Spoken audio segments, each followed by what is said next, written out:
Salut à tous nos amis, nos frères et sœurs qui nous écoutent. Ici avec vous, M3A, Santé, Spiritualité. C'est un réel plaisir pour nous de partager un sujet avec vous ce soir. Et le titre du sujet, c'est Vivre entre Genèse 18 et 19. Nous avons avec nous pasteur Guillaume. C'est lui qui va présenter le sujet pour nous. Salut, pasteur Guillaume. Bonjour, Fouandel, comment allez-vous? Ça va bien et pour vous? Ça va bien, grâce à Dieu. Ok. Donc, comme entrée en matière, j'aimerais saluer exactement le frère Isaac Caputa. Ce sont nos correspondants à M3 Santé Spiritualité, un corps sain dans un esprit saint. Donc, ces gens-là, ils distribuent nos publications. Ils mettent tout pour nous par écrit. Ils les distribuent. Cela va jusqu'en Afrique. Donc, nous prenons le temps de les saluer spécifiquement. Et à tous les autres spectateurs qui nous écoutent via le YouTube. Ok. Alors, c'est très bien. Nous allons commencer avec le sujet. Comme je vous ai dit, c'est un sujet qui est très intéressant. Ça a rapport avec le temps que nous vivons actuellement. Nous savons tous que nous vivons dans les derniers temps. C'est le temps pour tous les chrétiens de se préparer en vue d'aller au ciel. Alors, c'est l'une des raisons pour lesquelles le ministère M3A Santé et Spiritualité a pensé de faire cette série pour partager avec les internautes, les gens qui écoutent YouTube. Alors, c'est ça. Voulez-vous nous parler un peu du sujet, pasteur Guillaume? Donc, le sujet, c'est simple, c'est vivre entre la Genèse, chapitre 18 et 19, comme tu as dit, pour Rwandel. Et puis, bon, pour le bénéfice des spectateurs, je vais te laisser me poser des questions et je vais tenter à répondre à tes questions via ce que dit un ainsi par l'Éternel. Ok, pas de problème. Bon, alors, c'est un sujet qui m'intéresse beaucoup. Quand la première fois que vous m'avez parlé de ça, j'étais vraiment curieux. Alors, j'ai pensé à écrire quelques questions pour vous poser. La première question que j'ai pour vous, c'est, vu que l'histoire dont on parle, là, Genèse chapitre 18 et 19, c'est quelque chose qui s'est passé quand même longtemps, dans l'Ancien Testament. Alors, pourquoi c'est pertinent de nos jours, qui nous vivons maintenant dans les derniers temps? Pourquoi c'est pertinent? Donc, vivre entre les chapitres 18 et 19, Rwandel, comme le titre le dit, vivre entre eux. Donc, nous ne sommes ni au chapitre 18 et nous ne sommes pas encore au chapitre 19. Nous sommes entre eux. Mais lorsque nous regardons la structure des chapitres 18 et 19, et lorsque nous regardons spécifiquement la structure du chapitre 18, c'est un passé, comme vous avez dit. Okay. Mais si on prenait ce texte dans le texte grec, ou peu importe hébraïque, ou peut-être dans le langage anglais, nous voyons que c'est un passé qui se dit ongoing. Ok. Donc je ne vois pas si vous comprenez ce que je veux dire par ongoing. Ça veut dire que l'action débute dans le passé, maintient sa continuation dans un présent continu. Ok. Ok. Et puis la prochaine étape, c'est à Genèse 19, dans lequel nous ne sommes pas encore arrivés. Donc nous voyons tous les événements qui vont se produire à notre temps présent dans lequel nous vivons aujourd'hui. Mais pour ceci, bien aimé, vous devez comprendre la structure exactement des livres, du livre de Genèse chapitre 18 et 19. Premièrement, qu'est-ce qu'on y trouve? Nous y retrouvons l'amour fraternel. Donc l'amour qu'Abraham a démontré pour les messagers. Nous y retrouvons aussi la foi de Jésus. Et je vais prendre le temps aujourd'hui de m'arrêter spécifiquement sur la foi de Jésus. Fouandel, saviez-tu qu'il y avait deux sortes de foi? La foi de Jésus et la foi en Jésus? Exactement, la foi de Jésus et la foi en Jésus. Et nous allons voir pourquoi aujourd'hui la foi en Jésus dans le temps des derniers jours ne peut pas nous sauver, que nous devons passer de la foi en Jésus à la foi de Jésus. Puis après cela, nous retrouvons la réforme sanitaire. Puis nous retrouvons le don prophétique. Nous retrouvons le jugement investigatif. Nous retrouvons le jugement investigatif et finalement nous retrouvons l'intercession d'Abraham au chapitre 18, verset 23 à 33. Et puis c'est la fin du chapitre 18. Maintenant, comme je vous ai dit, tout cela s'est passé dans un passé, mais ça a un présent ongoing, donc continu. Maintenant, nous rentrons au chapitre 19. Donc, au chapitre 19, nous trouvons comment serons-nous traités. L'appel à sortir des grandes villes, le scellement, la destruction finale et l'avertissement final. Maintenant, je ne fais que extrapoler, lire, essayer de lire les pensées des spectateurs. Qu'est-ce qui caractérise le mieux ces deux chapitres? Bien aimé, pour répondre à cette question, il faut aller au chapitre 13 du livre de l'Apocalypse. Alors, quelle était ta question encore? Quelle est la relevance? Pourquoi c'est pertinent de... La pertinence, parfait. Exactement. Donc, pour comprendre la pertinence, lorsque Frère Wendell parle de pertinence, il veut sûrement dire pour le temps présent que nous vivons, n'est-ce pas, Frère Wendell? Exactement. Donc, pour comprendre le message pour le temps présent en année 2020, nous devons retourner en Apocalypse chapitre 13. Donc, l'Apocalypse chapitre 13, Frère Wendell nous parle de l'émergence de deux bêtes. Nous avons la deuxième bête que nous connaissons, les États-Unis d'Amérique, mais nous avons aussi la première bête. Et nous allons focuser maintenant sur la première bête. La première bête est les caractéristiques des quatre bêtes énoncées dans Daniel chapitre 2 et dans chapitre 7. Excusez-moi. Donc cette bête a les caractéristiques de la Médo-Perse, un peu de la caractéristique de la Grèce. Elle a les caractéristiques de Babylone. Donc elle a toutes les caractéristiques. Et cette bête est terrible. Mais cette bête, que ce soit la première bête ou la seconde bête, Apocalypse 13 nous révèle que ce sont des puissances dictatrices. Donc nous voyons ici dans Apocalypse 13 le caractère de ces bêtes. Puis nous quittons Apocalypse 13 pour maintenant aller dans Daniel 11, chapitre 11. Nous voyons encore la seconde bête. Cependant, nous voyons qu'elle se heurte contre une autre bête.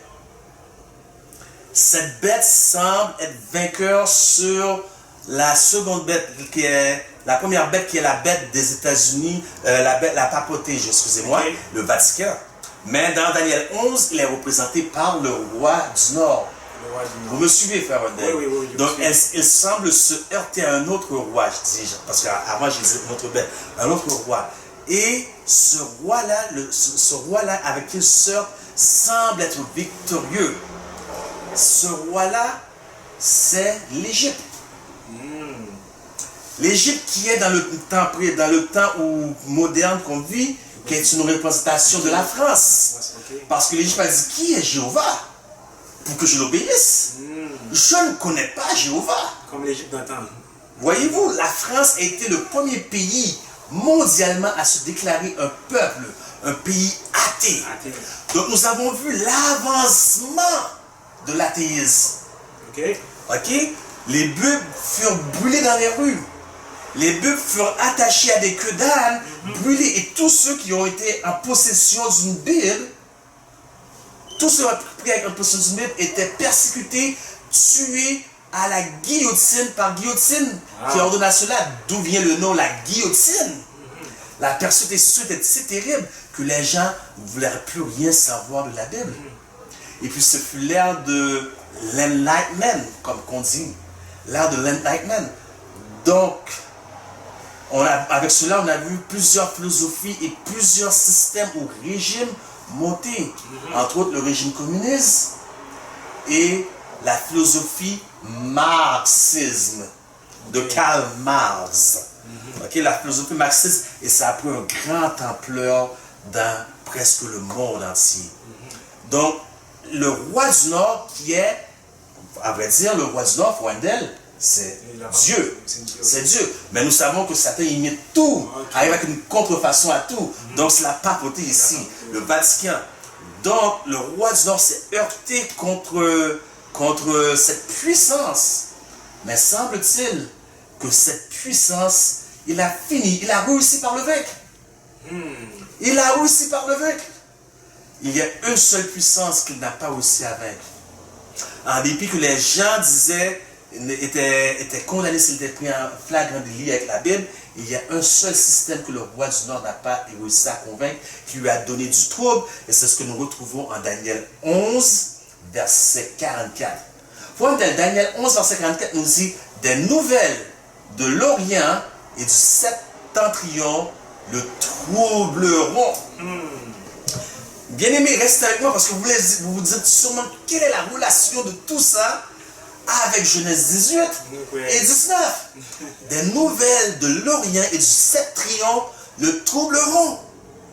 Après une si grande victoire contre la France, l'athéisme, l'Égypte, il est maintenant troublé par quelque chose, par des nouvelles. Quelle est cette nouvelle qui le trouble? Savez-vous, bien-aimé, quelle est la nouvelle qui va le troubler au Vatican, à la papauté, à la bête? C'est le message triangélique. Parce que le message triangélique remet en perspective la croyance de Dieu, l'existence de Dieu, tandis qu'avant, tout le monde semblait devenir athée. Ce message va le troubler parce que tous les hommes maintenant se fixent vers ce message qui annonce que l'heure du jugement est venue. De croire en celui qui a fait la terre, la mer, les sources d'eau. C'est le message qui va le troubler parce que ce message va ramener les gens, les peuples, les tribus, les langues, encore une fois, vers Dieu. Donc vous vous demandez, quel est le rapport? Et j'arrive avec quel est le rapport entre Genèse 18 et 19 et ce que je vous en suis en train de vous expliquer. Quel est le rapport? C'est que ce message est prêché uniquement. Peux-tu nous en parler? Ce message est prêché spécifiquement. Le message des trois anges. Le message des trois anges? Oui. Bon, alors c'est le devoir de tout un chacun, de chaque chrétien adventiste, de prêcher le message des trois anges. Ellen G. White a dit que le peuple adventiste, c'est un peuple qui est spécial. Alors, nous avons la responsabilité de prêcher le message des trois anges. Poindel a bien répondu. Le message, c'est un message donné uniquement, spécifiquement au peuple adventiste à prêcher dans un dernier temps. Mais quel est le problème avec le peuple adventiste? Vous savez c'est quoi le problème? C'est que lorsqu'il s'agit de l'Apocalypse 14, il n'y voit que le message des trois anges. Vous m'avez demandé quel était le rapport avec Genèse 18, 19 et ce que je dis. Le problème avec les adventistes d'aujourd'hui, c'est qu'ils voient uniquement Apocalypse 14, versets 6 à 12. Mais je viens de vous donner les caractéristiques des deux bêtes de l'Apocalypse 13. Je viens vous parler du roi du Midi et du roi du Nord. Maintenant, regardez le contraste avec le peuple qui doit prêcher ce message triangélique. Apocalypse 14, 1. Voilà ce que je disais, voilà où était le problème. C'est que nous sommes portés à voir uniquement le message triangélique dans le chapitre 14. Okay. Tandis que le premier verset du chapitre d'Apocalypse nous révèle le caractère que nous devrions avoir comme peuple, comme prédicateur du message triangélique. Et c'est exactement ce caractère que possédait Abraham. Restez avec moi. Le chapitre 14 commence par le caractère que doivent avoir, les caractéristiques que doivent avoir ceux qui doivent prêcher le dernier message. Le chapitre 18 commence et débute par les caractéristiques et les caractères d'Abraham. Chapitre 14, comme je dis, les gens voient uniquement le message triangélique. Mais le chapitre 14, contrairement à ce que beaucoup croient, ne termine pas par le retour de Jésus, mais plutôt par la destruction finale. Chapitre 19 de la Genèse termine par une destruction finale inévitable. Je ne sais pas si vous commencez à coller les morceaux du casse-tête, frères et sœurs. Donc, nous allons entrer en matière maintenant. Je ne sais pas si Fouandel a une autre question. S'il n'a pas d'autre question, je vais rentrer en matière dans le premier point qui caractérise le chapitre 18. Ça veut dire l'amour, le véritable amour fraternel et la foi d'Abraham. Vous avez dit quelque chose que j'aimerais vous poser une question là-dessus. Vous avez dit qu'il y a une différence entre la foi de Jésus et la foi en Jésus. Pouvez-vous nous dire c'est quoi cette différence? Oui, bien sûr. Donc, je vais inverser maintenant. Je vais commencer par la foi plutôt que l'amour fraternel. La foi, c'est que, bien aimé, la foi, beaucoup de gens, lorsque vous demandez aux gens qu'est-ce que c'est que la foi, ils vont dire la foi c'est la ferme assurance de si, et ils vont continuer selon ce qu'ils ont étudié dans la Bible. Mais qu'en est-il si je vous disais que la foi, c'est l'obéissance, c'est pas justement l'obéissance, mais c'est se soumettre totalement à Dieu. C'est la foi que nous avons besoin dans les derniers jours. Cette foi, c'est la foi de Jésus et non la foi en Jésus. Pourquoi? La foi en Jésus, frère Wendell, ne va pas nous sauver pour les derniers jours. Okay. Là, ce que certains d'entre vous diraient, c'est un statement, une citation choc que vous venez de faire. Est-ce biblique d'entendre que la foi en Jésus ne va pas nous sauver? Alors, laissez-moi vous expliquer. Un funambule traversait sur une corde les chutes, je crois que c'était les chutes Niagara avec l'aide d'une perche. Et le présentateur, il a traversé de l'autre côté. Et le présentateur a la félicité et a demandé à toute la foule, combien parmi vous croient que cet homme peut le refaire? Tous ont levé la main. Maintenant que tous ont levé la main, il a dit parmi ceux d'entre vous qui ont levé la main, qui est celui qui est prêt à se porter volontaire à monter sur l'épaule de cet homme? Malheureusement, aucun preneur ne fut trouvé. Voilà la foi en Jésus. Mais la foi de Jésus, c'est complètement différent. Et tout dernièrement, cette année, un homme a fait le même exploit, traversant les glaciers, cette fois-ci avec les yeux bandés.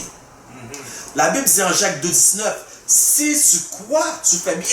Les démons aussi croient et tremblent. Est-ce que vous comprenez maintenant? Les démons croient et ils tremblent. Donc la foi de Jésus, c'est la foi qui se soumet à tous les commandements de Dieu. D'ailleurs, le docteur Alan Stomp, dans son ouvrage Le fondement de notre foi, 160 ans de christologie à la page 11, détaille bien cela pour nous. Le docteur Alan Stomp nous dit que la foi de Jésus, c'est l'ensemble de toutes les doctrines laissées par Jésus. Et la foi en Jésus, c'est notre expérience personnelle en relation avec ces doctrines. Voyez-vous, malheureusement, beaucoup manquent de foi, puisqu'aujourd'hui, plusieurs doctrines sont entrées au sein de l'Église que nos croyants, que nos pionniers, que nos leaders, que nos forefathers n'ont jamais cru, n'ont jamais prêché. Avait-il toute la vérité? Certes non, car la vérité est progressive. Oui. Mais ils avaient l'esprit de prophétie pour leur diriger, le don prophétique pour les guider. Et rien n'a été dit contre leur doctrine qu'ils prêchaient ou pour leur doctrine qu'ils prêchaient qui n'était pas ça ou qui était ça. Donc, nous voyons aujourd'hui que la foi de Jésus, c'est quelque chose que beaucoup de gens rejettent. Maintenant, bien-aimés, nous allons rentrer dans l'amour fraternel. L'amour fraternel, c'est que Abraham voit venir vers lui 3 individus, 3 étrangers. Abraham court en direction des étrangers. Il leur demande, si cela vous plaît, ne passez pas outre de ma maison. Venez, je vous accueille. Mais qui étaient ces hommes? Est-ce qu'ils connaissaient, Abraham les connaissait avant? Peut-être pas, il semble que non. Il semble que non, des purs étrangers, non? Exactement. Est-ce que vous avez aucune obligation, une obligation quelconque envers des purs étrangers? Je crois que non. Et toi, as-tu des obligations envers des purs étrangers? Non. Pas vraiment, non. Moi non plus, j'ai aucune obligation. Je ne vous connais pas. Qu'est-ce qui m'oblige à vous? Je n'ai aucune obligation à vous. Mais Abraham demande aux gens de ne pas passer outre. Il se prosterne devant ces gens-là. Non seulement il se prosterne, il les lave les pieds. Là, ce n'est pas de l'amour fraternel comme tel, puisque nous parlons de culture ici. Après, il se dépêche, il va dans sa maison, il dit à sa femme Sarah, vite, prépare des petits pains. Puis il se dépêche, il court dans son troupeau, il prend le veau, et, excusez-moi, demande à son serviteur, vite, apprête-le. Bien aimé, ce que vous devez savoir, c'est que ce veau était tué uniquement, le jeune veau tendre est tué uniquement lors d'une célébration. Nous voyons cela en Exode, dans le livre de l'Exode. Nous voyons aussi cela dans le livre de l'Exode. Nous voyons cela pour un meilleur exemple, c'est Luc 15, la parabole de l'enfant prodigue. Simplement lorsqu'il y a une grosse célébration, quelque chose de spécial. Et il y avait quelque chose de spécial pour 3 étrangers qu'Abraham ne connaissait pas, n'avait jamais vu. En d'autres mots, Abraham offrit le meilleur de ce qu'il avait à offrir. Okay. Aujourd'hui, Fouandel, je vous demande, offrez-vous le meilleur que vous avez à offrir aux gens que vous ne connaissez pas qui viennent vers vous? Ça, c'est la question que nous nous posons à chacun d'entre nous. Laissons-nous venir les gens à nous et repartir dans le même état qu'ils sont venus. Est-ce que nous leur offrons le meilleur que nous avons à leur offrir? Nous ne sommes pas obligés, mais est-ce que nous leur offrons ou nous les laissons repartir dans le même état? Voyez-vous, les gens ne veulent pas entendre des prédications, Fouandel. Qu'est-ce que c'est des prédications? N'est-ce pas des déclarations? Oui, oui. Que veulent les gens? Déclaration ou démonstration? Voyez-vous, ce que les gens désirent, c'est une démonstration de l'amour de Dieu. Une démonstration que Dieu est vraiment vivant. Si vous dites, adorez celui qui a fait les cieux, la terre, la mer, les sources d'eau, et vous ne pouvez pas démontrer qu'il est en vous, cela ne vous sert à rien. Pour appuyer ce que vous dites, la Bible a dit aussi, la charité sans les œuvres, c'est une foi morte. C'est une foi morte. Donc, les déclarations ne vaut rien, mais plutôt des démonstrations. Mais l'ennemi, et c'est une tactique que l'ennemi utilise jusqu'à nos jours dans les différentes armées des différentes nations, diviser pour mieux régner. Jésus a prié pour nous dans Jean 17. Nous voyons que Jésus prie afin que nous soyons un, tout comme il est un avec le Père, pour que ses disciples soient un, afin que nous puissions nous aimer les uns les autres. Il ajoute à ceci, tous sauront que vous êtes mes disciples. Si vous avez de l'amour les uns pour les autres. Exact, Fouandel. Mais que voyons-nous aujourd'hui? Diviser pour mieux régner. Voyez-vous, le problème aujourd'hui, c'est que l'Église, au sein de l'Église, inconsciemment, il se forme des clics. Il se forme des clics. Le frère, il y a plusieurs péchés qui sont rentrés au sein de l'Église et les gens ferment les yeux, jouent à l'aveugle, mais ceux qui les voient, ils se jugent, ils se distancent des autres.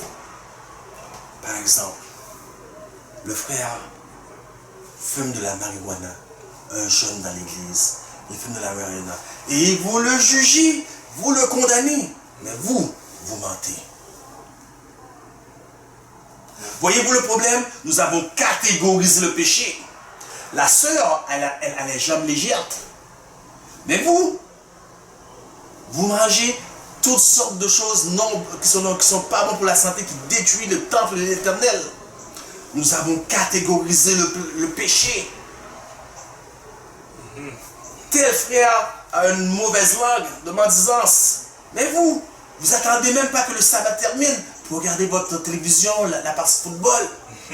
Nous avons catégorisé le péché et c'est ce que Satan voulait, diviser pour mieux régner. Alors on se tient l'un des autres. Ah, je ne peux pas me tenir avec Fouandel. Oh, oui. Ce frère-là, il regarde de la pornographie. Oui, non, moi je suis trop saint. Un homme comme moi, je ne peux pas. Satan-là n'est pas digne de moi. Nous avons catégorisé le péché pour que de nous aider, s'entraider l'un à l'autre. Parce qu'en date d'aujourd'hui, à ce que je sache personnellement, à ce que je vois personnellement au sein de l'Église, à ce qui est écrit dans l'esprit de prophétie, aucun de nous, à partir de moi, le premier, le prédicateur, aucun de nous n'a su un passé aussi propre et un présent aussi réglé pour juger un autre. Ne jugez point afin que vous ne soyez. Voyez-vous, nous avons catégorisé le péché. Personne n'est parvenu à la perfection dont Dieu demande pour nous. Et c'est là où ce que la foi de Jésus est important. Parce que la foi de Jésus annonce ce que le Père désire pour nous. Que nous trouvons en Matthieu 5, 48 qui dit « Soyez parfaits comme votre Père parfait, comme votre Père céleste l'est. » Mais le problème, c'est que les gens ne croient pas en cette perfection par manque de foi. Ils disent qu'il est impossible de parvenir à cette perfection. Mais que cette perfection nous sera donnée uniquement lors du retour de Jésus. En d'autres mots, nous allons pécher jusqu'au retour de Jésus.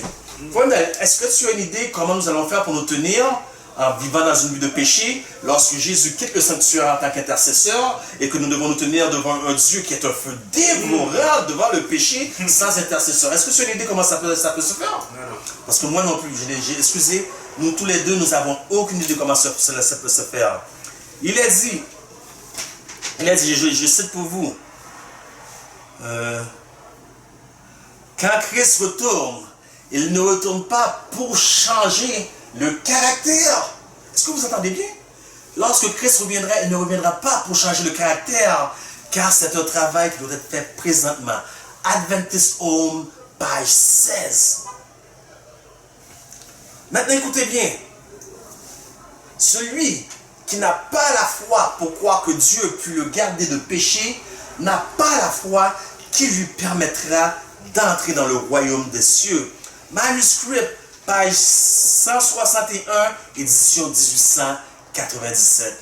Maintenant, je laisse le meilleur pour la fin, parce que je sais que plusieurs de vos pasteurs vous disent que la sanctification, c'est le travail d'une vie. Vous avez entendu parler de ça? Oui. Donc, d'où tient-il cela? Step to Christ and White, la sanctification et le travail d'une vie. Alors, qu'est-ce que ça veut dire la sanctification et le travail d'une vie? Wendell, laisse-moi t'expliquer.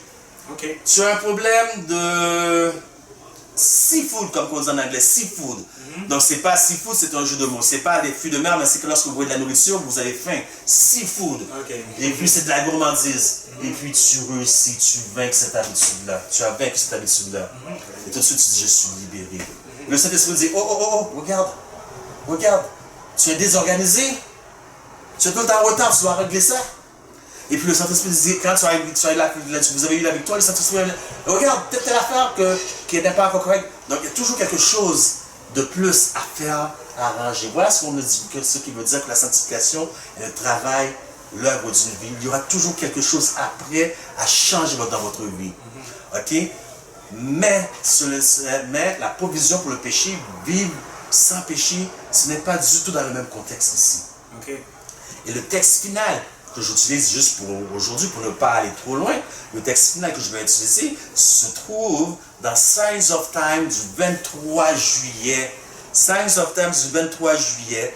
Donc il dit, tous ceux qui par la foi résistent au péché en imitant l'exemple de Christ, tous ceux qui par la foi dans les commandements de Dieu, qui gardent la foi dans les commandements de Dieu, ils s'accrochent, parviendront à obtenir la perfection. Écoutez bien, ce n'est pas moi. La perfection que possédait Adam avant. Le mot clé, c'est avant la chute. Bien aimé, voyez-vous l'importance du message vivre entre Genèse 18 et 19 et la première partie? Est-ce que je ne sais pas si tu as vu l'importance maintenant, la relevance, la relevance. Donc, mais il y a un problème. Maintenant, nous voyons que c'est la foi de Jésus et l'amour fraternel qui va jouer un grand rôle. Mais pour obtenir la foi de Jésus, l'amour fraternel, il faut faire quelque chose. Quelle serait-vous la chose à faire selon vous? Bon, nous devons c'est l'une des choses à faire, c'est la réforme sanitaire. Vous avez bien répondu, Frère. Voyez-vous, pour vaincre le péché, il n'y a qu'une seule façon de vaincre le péché. C'est par la réforme sanitaire. Pourquoi? Où est tombé Adam? Il est tombé à cause de la pomme là. Il a mangé quelque chose qu'il n'aurait pas dû manger. Que s'est-il passé lors du ministère de Jésus? Avant même qu'il commence son ministère. Il a été tenté 3 fois. Dans le désert. Il a été tenté 3 fois. Et quelle fut la première tentation? Et pour que le pain devienne la pierre. Ça. Vous avez bien répondu, Frère. Donc Jésus a vécu où? Il a vécu là où Adam a échoué. Est-ce que vous comprenez l'importance de l'alimentation? Dans le chapitre 18 maintenant, Abraham court vers sa femme, il dit à sa femme, vite. Le mot à retenir ici, c'est le mot vite. Fais des petits pains. Il court vers son serviteur, il prend le jeune veau tendre, il dit, vite. Hâte-toi, hâte-toi. Le mot clé maintenant à retenir, c'est le mot vite ou hâte-toi. Que signifie cela? Cela signifie que le serviteur d'Abraham devait savoir comment tuer l'animal, comment le vider de son sang et comment le préparer. Parce que l'ordre d'Abraham était vite, vite, vite. Alors il devait savoir tout ça. Alors quel est le problème aujourd'hui? Le problème au niveau de la réforme sanitaire, c'est que nous ne savons pas comment apprêter notre nourriture. Bien-aimé, Ellen White dit, Counsel on Diet and Food, conseil sur le régime et l'alimentation, conseil sur la nutrition et les aliments. Dans le chapitre, dans un des chapitres, il est écrit l'art de cuisiner vos 10 talents. Et je ne sais pas si vous voyez la pesanteur de ce texte, puisque dans les évangiles, Jésus nous parle de paraboles de talents. Un avait un talent, l'autre avait 2 talents, l'autre 5 ou 10. Mais juste l'art de cuisiner maintenant, vos 10 talents. 10 talents. Ça veut dire que nous ne savons pas comment cuisiner. Voilà pourquoi autant de nous tombent malades. Comment pouvez-vous donner un témoignage de Dieu lorsque vous êtes malade? Les gens ne veulent pas de vos déclarations. Ils veulent quoi, Fondé, encore une fois? Une démonstration. Donc, comment pouvez-vous montrer lorsque vous tombez malade? Parce que vous ne savez pas cuisiner, parce que être malade, nous dit l'esprit de prophétie, conseil sur les aliments et la nutrition de Ellen White, nous dit être malade, c'est une violation des lois. C'est pas normal d'être malade. C'est pas normal. Donc, la première chose que vous devez savoir lorsque vous cuisinez, il y a 6 facteurs à considérer. Je vais vous les énumérer. Premièrement, les couleurs. Les couleurs corondelles représentent les vitamines. Les vitamines, qu'est-ce que c'est les vitamines? C'est ce qui nourrit ton système. Donc, si vous mettez quelque chose dans le chaudron, quelque chose jaune, comme un poivron, et puis cette chose-là devient brun lorsque vous le sortez, mettez-le à la poubelle. Je vous donne un exemple des poivrons, là. Mettez-le à la poubelle. Deuxièmement, les sels minéraux. Point d'elle. Nous ne savons tellement pas comment cuisiner que les sels minéraux se dissouent en faisant nourriture. Qu'est-ce qu'il y a lorsque les sels minéraux se dissouent? Nous devons mettre des condiments. Ces condiments-là brûlent votre intérieur. Non seulement ils brûlent votre intérieur, mais vous donnent des reflux gastriques. La texture maintenant. Encore une fois, vous avez utilisé l'exemple du brocoli. Vous mettez le brocoli dans le chaudron, et puis il sort tout mou comme ça. Que vous reste-t-il? Vous n'avez aucune vitamine. Vous avez des fibres, mais aucune vitamine. Ça devient acidique. Frère de la répondu. Vous avez des fibres, mais aucune vitamine.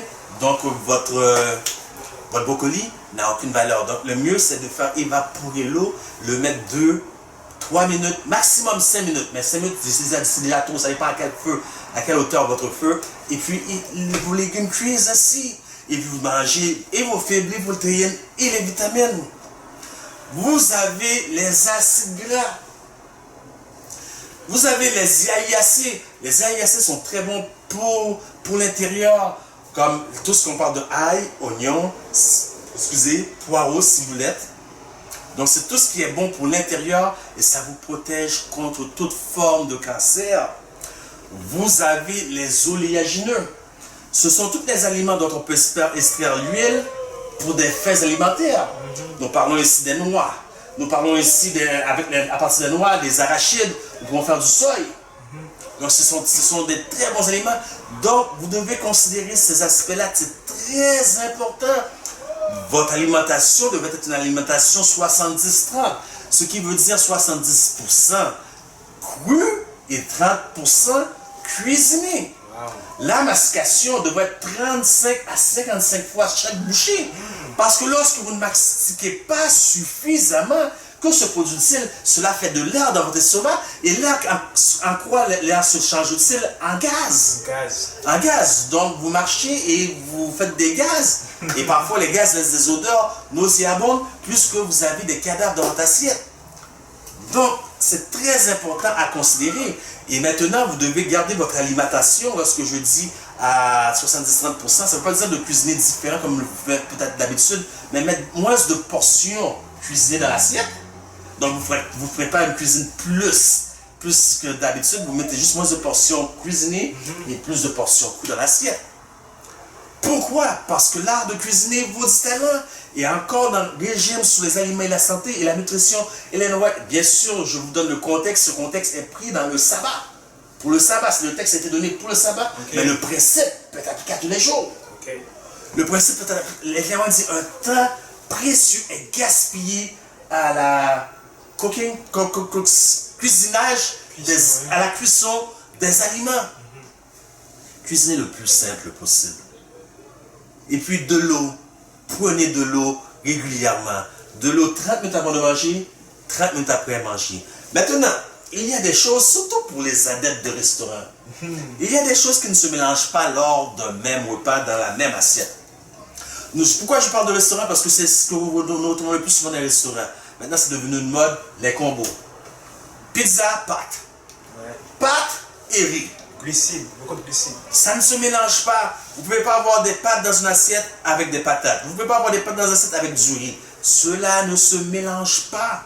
Essayez d'éviter les gros produits comme ça ensemble lors d'un même repas. C'est trop lourd. C'est trop lourd, ça ne se mélange pas. Maintenant, je connais cet homme. Son père n'a jamais mis une goutte d'alcool dans sa vie. Et cet homme reflétait toutes les caractéristiques du caractère d'un alcoolique. L'homme n'a jamais mis une goutte d'alcool dans sa bouche. Comment ça? Je vais y répondre. Non seulement ça, l'homme a été atteint de la cirrhose du foie. Savez-vous que les alcooliques, la première maladie qui affecte l'alcoolique, c'est la cirrhose du foie? Et pourtant, l'homme n'a jamais mis une goutte d'alcool dans sa vie. Et d'ailleurs, l'homme était un adventiste du 7e jour. Wow. Voyez-vous l'important de bien manger?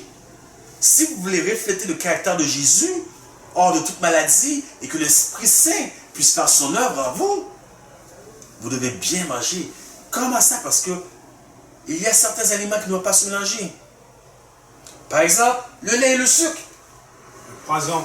Donc, qu'est-ce que ça fait le lait et le sucre ensemble? Donc, je dis ça parce que beaucoup de gens d'entre vous prennent un bol de honeycomb et un bol de lait du céréal le matin et ils mangent ça. Qu'est-ce que ça produit dans le système, le corps? Ça fait de la fermentation.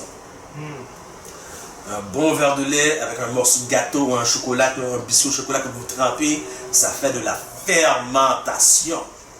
Et ce n'est pas juste le lait, mais aussi le jus d'orange, c'est le plus grand de tous les jus qui fait de la fermentation.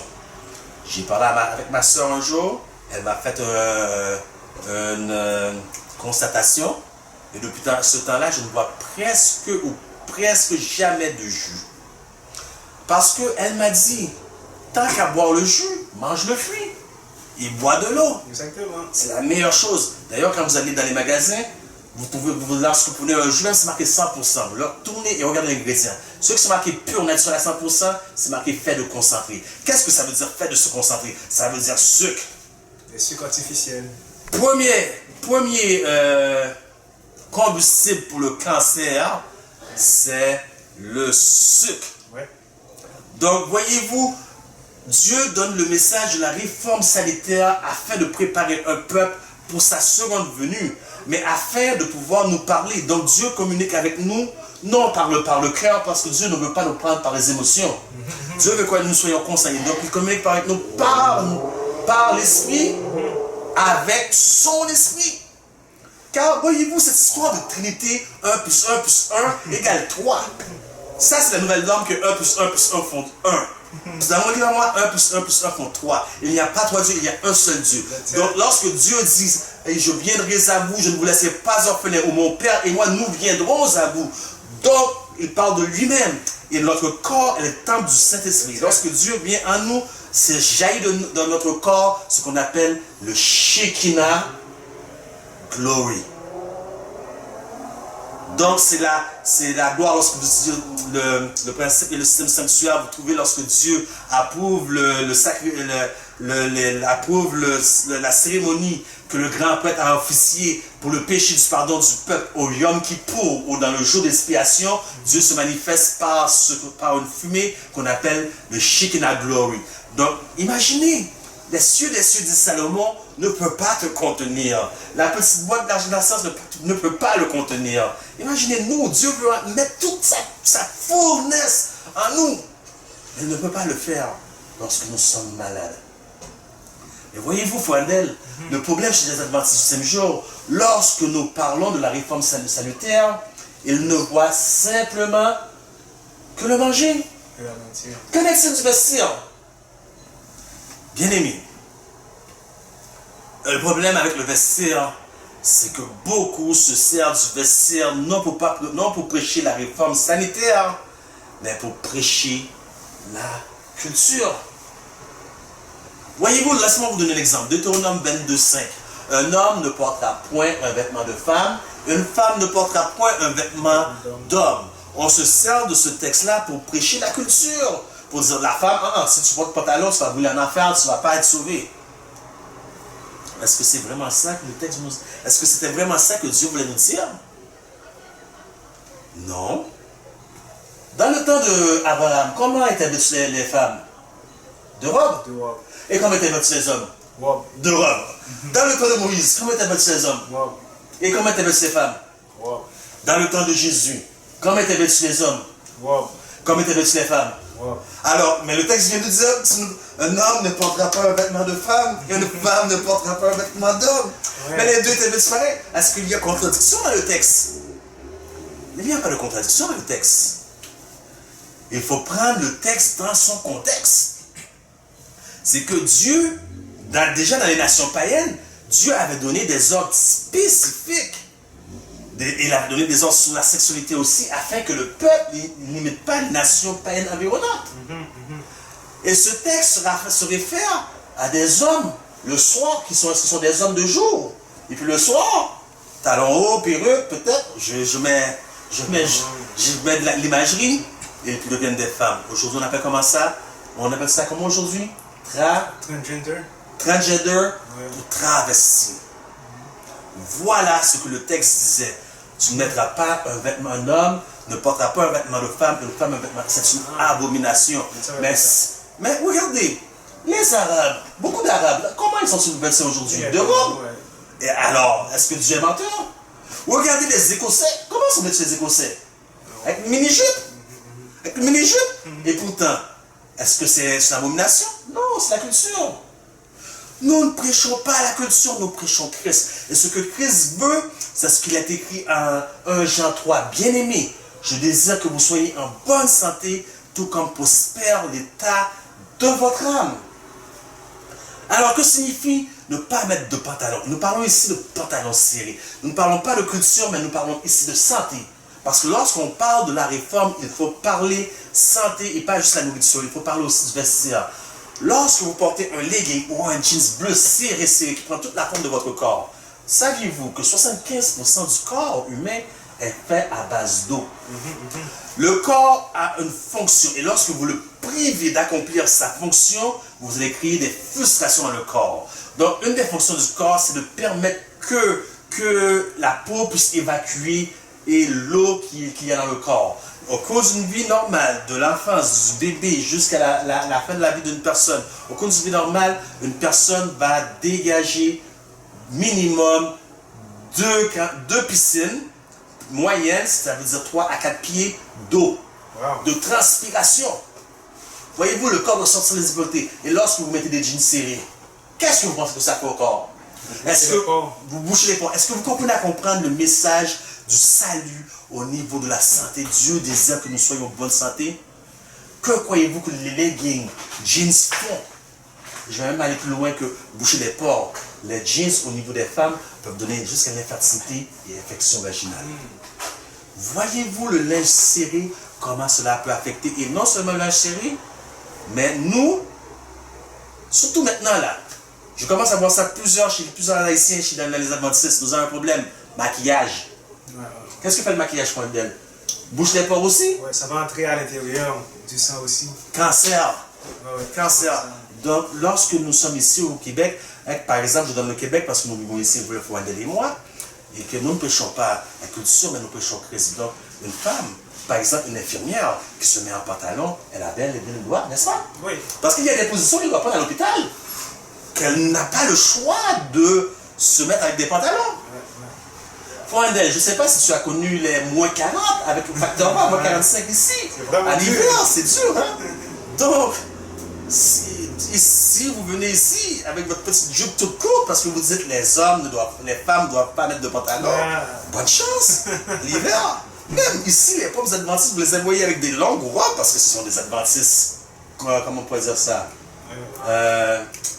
conservatrices, mais en dessous de la robe, il y a un jeans ou un legging. Donc, nous ne prêchons pas la culture, nous prêchons Christ. Et ce que Christ veut, c'est que nous soyons en bonne santé. Alors, nous vous classons pour aujourd'hui. Nous vous laissons pour le message. C'est tout pour le message d'aujourd'hui, dis-je. Je vais demander au frère Wendell de terminer pour nous avec une courte prière. Ok, on baisse la tête. Éternel, notre Père, nous sommes reconnaissants. Nous te disons merci de ce que tu nous as apporté à travers ton serviteur, pasteur Jacques Guillaume. Nous devons étudier ta parole et nous vivons dans les derniers temps. Alors, nous venons d'apprendre que la réforme sanitaire joue un rôle très important dans la vie d'un chrétien. Notre corps est le temple de cet esprit. Nous ne pouvons pas introduire n'importe quelle chose, n'importe quelle nourriture de notre corps. Nous ne pouvons pas nous vêtir n'importe comment parce que notre corps est le temple du Saint-Esprit. Aide-nous à pratiquer ces conseils que nous venons d'entendre. Et bénis le ministère M3 à santé et spiritualité. Nous t'en prions ainsi au nom de Jésus. Amen.